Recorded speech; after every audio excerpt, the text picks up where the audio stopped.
2 Utes. All right, just 1 Ute.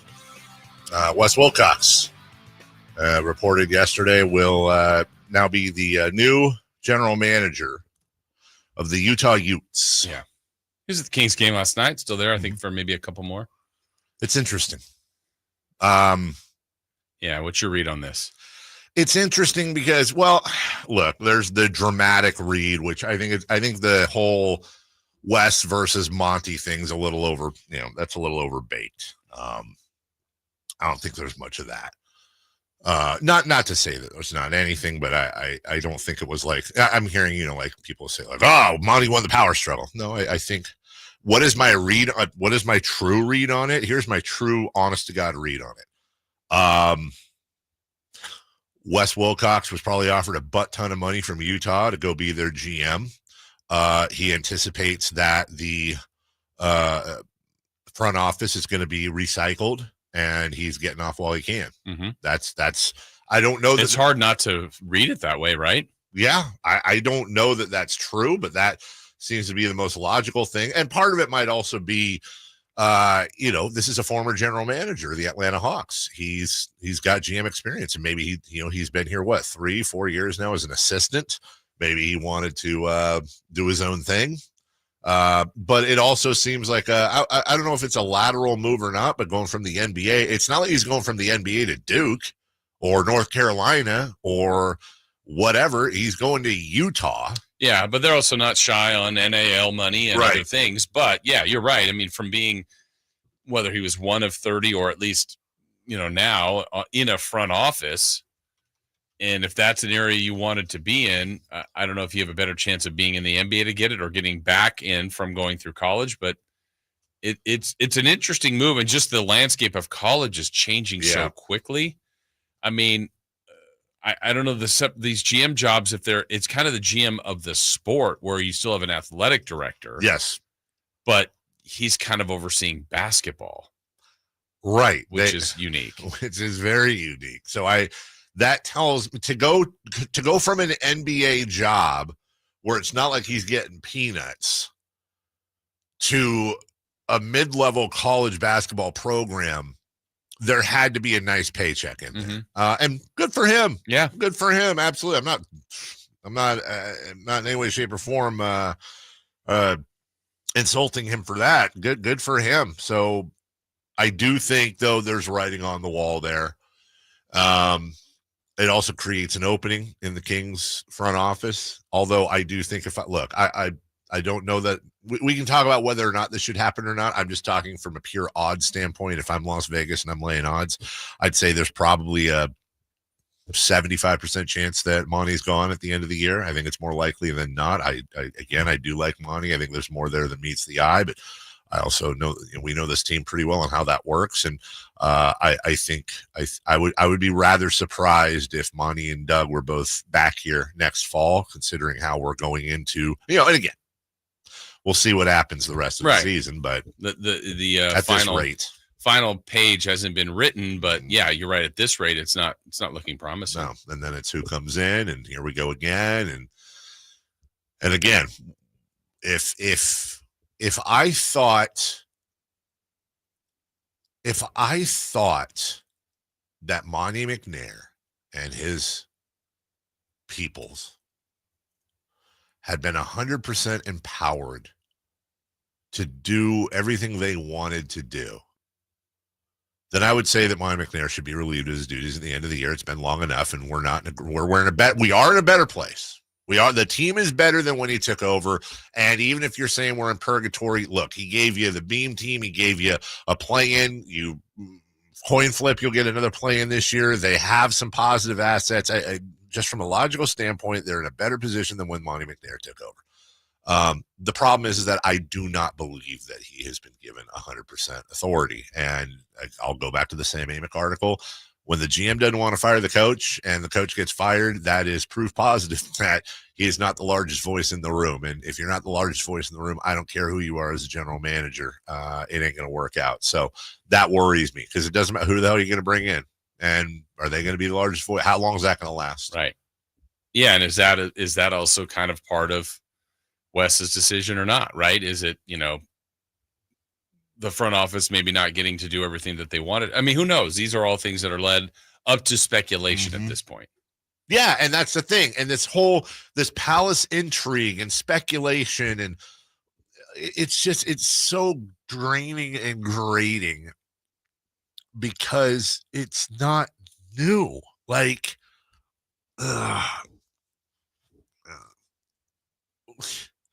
we were here with Pete D'Alessandro.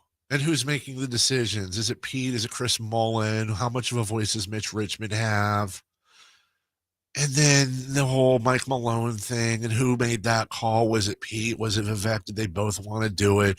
Who drafted Nick Stauskas? Well, it looks like Vivek did, but was that just, I don't know. And then you move on to Vlade, and it's okay. Well, you got Brandon Williams in there, and Brandon Williams is the assistant GM who, you had Ken Catanello, who's kind of the numbers guy, but Brandon was the guy that was in the ears of the owner and doing all this stuff. And Vlade was this figurehead that didn't like to, text and preferred phone calls and whatever, and all that Palace intrigue there. And then, of course, with Mike Malone, and then Monty comes in. It seems like we had some sort of like, okay, there's professionals here. He's got a real scouting department. He's got a former GM as his assistant. Like, let's go. Like, that looks like a front office to me. And hey, first pick out of the box, you draft Tyrese Halliburton. You got Mike Brown that you hired. That's fantastic. Coach of the year, Beam team. We're going executive of the year. Executive of the year. Yes.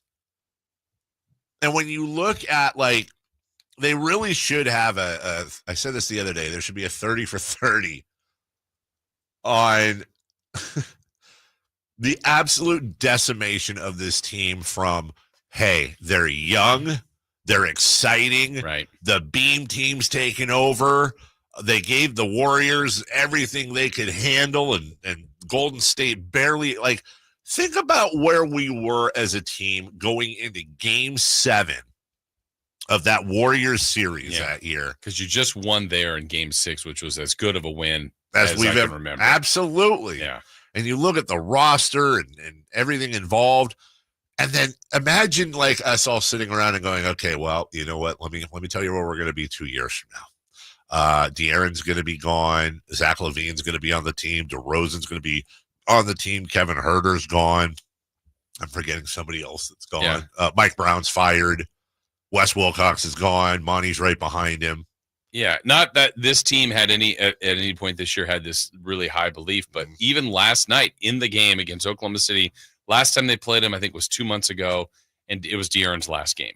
But there was a lineup last night at one point that was LaRavia, LaVine, Valanciunas, Fultz, and then Carter. Now, Carter was on the team but didn't play in that game. Right.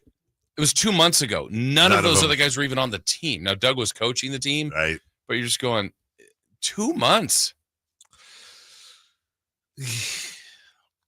And what else is coming? All right. And what else is coming? What else is happening? Who's making those decisions? Who's hiring the new GM if that's the case? And then who's that GM going to hire as coach? What decisions? You got an immovable contract in Zach LaVine. You got minimal value with DeMar DeRozan. I mean, you'll get something, but whatever. And then now we're getting into, the hard decisions, Sabonis, Monk, Devin Carter, Keegan Murray. And it just seems like it. Oh, and somebody pointed out here I thought I mentioned a lot of drama and Palace intrigue. I thought I did. I completely forgot about Joe Dumars. Yeah, exactly. And it's a theme, man. A lot of people don't want to hear this, and I don't blame you. It's easier to plug your ears and say "Go Kings," and I don't say that in a disrespectful way. But I'm done with that, man. I am done with that. Because these are a lot of unforced errors, and in my mind, we have had 12 years of constant and repeated PR mistakes, hiring mistakes, interference, mixed messages, blame. We've torn through now 3 members of the starting lineup from 2002. Maybe Chris Webber's our new GM next year. We can complete the quad. And unless the Sacramento Kings go through real real change in the offseason. I mean, change up top. And that doesn't necessarily mean sell the team. It could also mean third-party consultancy. I'm out of the way. I'm not involved in any way, shape, or form. And I'd really love to have that in writing. Then we're just gonna. It's perpetual purgatory. We're gonna be doing this. We're going to be doing this for the next.